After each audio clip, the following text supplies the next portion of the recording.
kayo.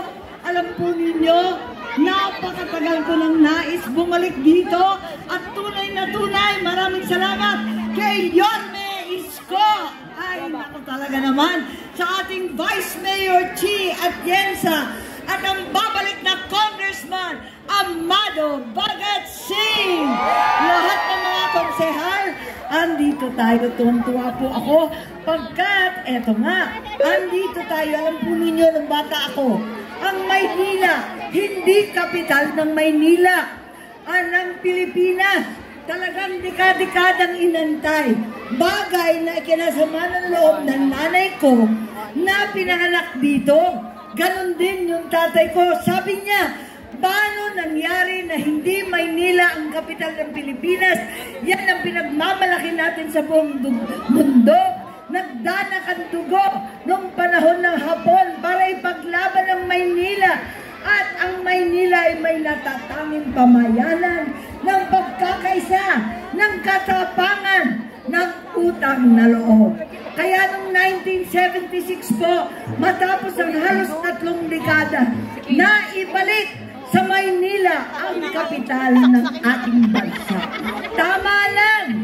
Pagkat dito, akikita ang katapangan na natatangi sa bawat Pilipino. At si Yorme Isko ang siyang tunay na bagong bayani.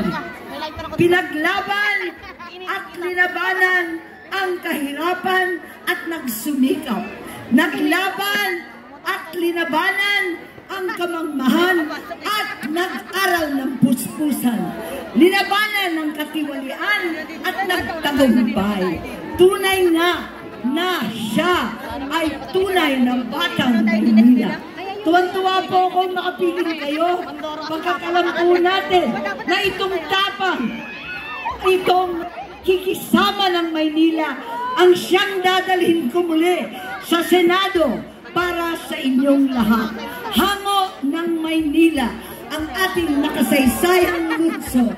Sa inyong lahat, alam naman natin, nakaraang linggo, naghati ang sambayanan sa pag-aresto at pagtangay ni President Rodrigo Roa Duterte. Nakiyakan ng marami at matindi ang emosyon. Ang nangyari, ako'y naglunsad ng investigasyon at natuklasan na napakaraming irregularidad.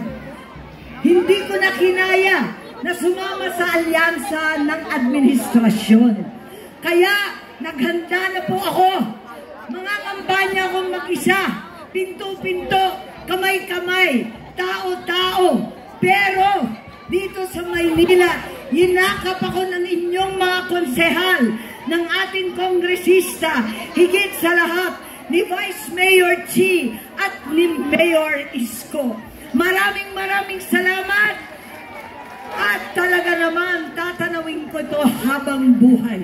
Alam po ninyo, si Tatay Digong, si Yorme Isko at ako, lahat kami nag-umpisa sa lokal. Sa lokal na pamunuan kung saan matindi ang tenga namin, makarinig ng kalam ng sikmura kesa sa bardagulan ng politika. Matindi at malakas ang boses namin sa pagtanggol ng mahihirap kesa sigawan ng walang katapusang bardagulan. Kaya eto, sanay po kami sa agaran solusyon, tunay na aksyon. Alam ko na marami rito ang ating mga solo parents. Sino rito? Ang mga tanay, natay, nag-iisa, walang sustento, kumakayod. Sabay-sabay po tayo. Tulungan natin ang mga solo mommy pagkat nahihirapan na. Walang tiyempo sa sarili. Walang tiyempo, takbo ng takbo sa anak at hanap buhay. Walang datong, kulang ang pera at mag-isang kumakayod. Higit sa lahat, walang love life at wala ring jowa. Kaya bigyan po natin ng sustento ang solo parents. Nabigyan na natin ng discount. Tuloy-tuloy pa natin ang tulong sa kanila. Ganon din ang ating PWD. Ganon din ang lahat ng kinakailangan natin. Alam ninyo, Sino rito ang lolo at lola na? 60 and above. Magtapat, aminin. Ayan, tulungan po natin at bigyan natin ng tulong ang bawat lolang umarugat, umalaka sa atin. Sadyang binigyan na natin ng social pension. 1,000 kada buwan para sa kanilang gamot, pagkain at iba pa. Napalawak na rin natin ang Expanded Centenarians Act. Dahil dati, yung 100 taon lang ang makakatanggap ng regalo. Iilan lang naman na makakaabot ng 100 taon. Ngayon, may regalo na ang 80 years old, 85, 90, 95, 10,000 pesos. Palawakin pa natin yan. Siguraduhin din natin na kung mahal mabuhay at napakatataas ng presyo ng bilihin, mahal lalo magkasakit. Magpatayo tayo mismo sa Maynila ng specialty hospitals. Tulad ng pinatayo ng nanay ko, Philippine Heart Center, Kidney Center, Lung Center, Children's Center, para hindi na mahirapan ng taga Maynila. Tama po ba yun? Hindi po ba kaya natin? Higit sa lahat, saan tayo lulugar? Mahirap magkasakit, napakamahal mabuhay, mas lalong parusa ang mamatay. Naku po, ang libreng libing po ay aking batas at sinisigurado natin na yung mga namatayan, nagluluksa, na nag-iiyakan, namumroblema pa sa pagbayad ng kanilang libing. Tulungan po natin lahat yan. Napakasimple ng pangarap ng Pilipino. Payak at simple lamang, sapat na pagkain, bahay kahit papano, at mga anak na nakakapag-aral at may matatakbuhan sa araw ng pangangailangan.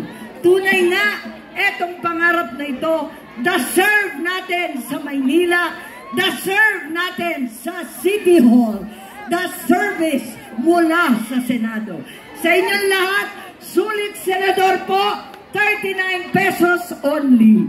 Huwag ninyong 39 sa balota. Maraming salamat. Amy Marcos po para senador.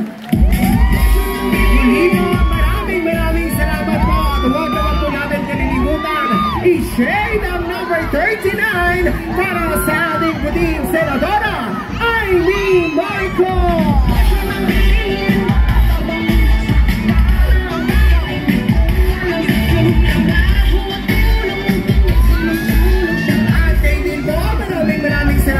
Sa po mga nakasama, #Kid and #Nico. Maraming salamat po sa inyo po ang pagbibigay at pagkakataon na makasama din po namin kayo. Muli po, huwag po natin kalilimutan ang number 39, Senadora Amy Marcos.